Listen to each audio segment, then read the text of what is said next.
How to run truck driver background tests. This is FMCSA Compliance Q&A from Acrisure Truck Group. Take it away, Mark. Every driver has to have a background done on them to make sure they are safe. FMCSA dictates that you will do an investigation inquiry. So in that investigation inquiry, the first one's going to be just a motor vehicle safety record portion, meaning part of the background process on an application is the driver must disclose for the previous 3 years who their DOT employment carriers were.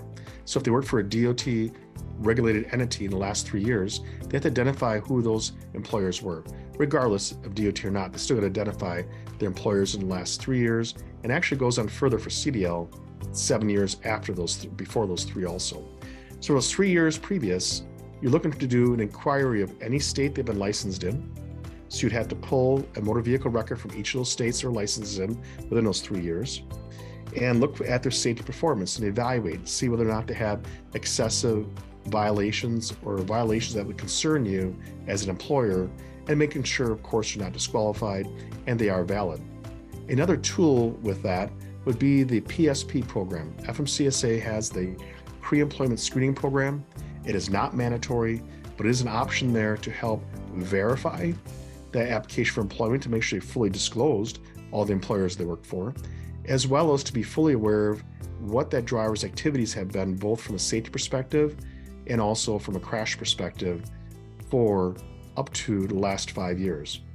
The PSP is a voluntary program, but it will display anytime that driver has been stopped for a roadside safety inspection within those time periods.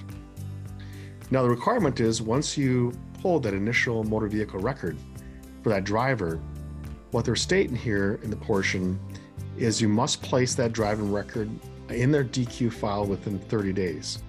What I just want to say with that is they give you 30 days to put it in the file, but a driver cannot even start driving a commercial motor vehicle until you know you already have an MVR returned that does say they're valid for the same proper class and type and no restrictions.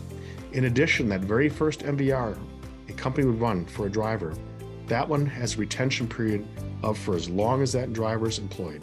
So the very first MVR is kept for the full employment duration time of that driver.